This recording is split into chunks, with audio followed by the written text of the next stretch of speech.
40 ఏళ్లుగా ప్రభుత్వ స్థలంగా ఉన్న గోపనపల్లి భూములు ప్రైవేటు భూములుగా ఏ విధంగా మారాయని ప్రశ్నించారు తెలంగాణ ఉద్యోగ సంఘాల జేఏసీ చైర్మన్ టీఎన్జీఓ అధ్యక్షుడు మారం జగదీశ్వర్.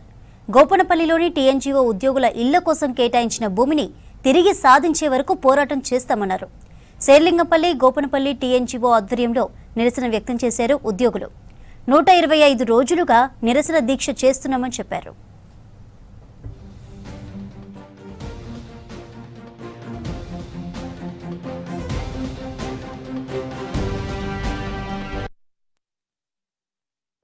గాంధీ మార్గం చేస్తాం.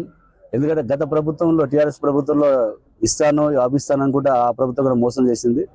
అయినప్పుడు కూడా ఆ ప్రభుత్వం ఇంకా తీసుకోలేదు.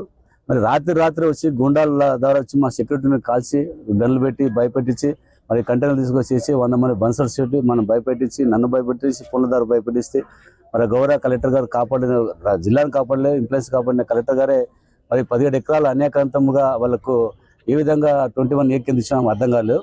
గత ప్రభుత్వంలో కలెక్టర్ గారు ఇదే నరసింహరావు గవర్నమెంట్ అడిగారు, సుప్రీంకోర్టు ఆర్డర్ ఇచ్చారు. ఏమని ఈ నరసింహరావుకు ల్యాండ్ ఎక్కడ ఉందో ట్రేస్ అవుట్ చేయమని చెప్పి ఇచ్చారు. మరి ఆ ప్రభుత్వం అప్పుడున్నట్టు సిఎస్ గారు అప్పుడున్న ముఖ్యమంత్రి గారు దీని మీద ఎంక్వైరీ చేసి విచారణ చేశారు. అసలు నరసింహరావు పేరు అనేటువంటి చేతులు ఎక్కడ కనిపిస్తుంది, దాని పేరు లేదు. ఈ సర్వే నెంబర్ మాత్రం ఎంప్లాయీస్ సంబంధించి అన్ని సర్వే చేసి క్లియర్ గవర్నమెంట్.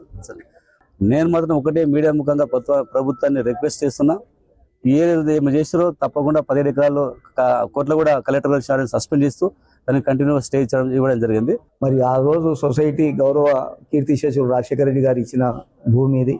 మరి మిగతా సొసైటీలు అందరు కూడా కట్టుకొని వాళ్ళందరూ కూడా సంతోషంగా ఉన్నారు. కానీ ఈ సొసైటీకి వచ్చే వరకే మీ అందరికి కూడా తెలుసు, గత 4-5 నెలల ముంగట మరి అన్యాయంగా భూమిలో చొరవబడి 18 ఎకరాల వరకు మరి కబ్జా యత్నం చేసాను, కబ్జా చేసుకున్నాం. మరి హైకోర్టుకి మేమందరం కూడా కలిసి వెళ్ళినప్పుడు గౌరవ హైకోర్టు ద్వారా స్టే దొరికింది కాబట్టి ఆ స్టే కొనసాగుతూ ఉంది.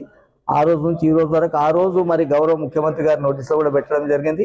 అదేవిధంగా గౌరవనీయులు మరి రెవెన్యూ మంత్రులు పొంగులేటి శ్రీనివాసరెడ్డి గారి వారితో కూడా మరి పలుసార్లు మాట్లాడినాం. మరి పరస్పరంగా వారు కూడా సహకరిస్తాం. ఇది ప్రజల ప్రభుత్వం, ఇది ప్రభుత్వ ఉద్యోగుల ప్రభుత్వం అని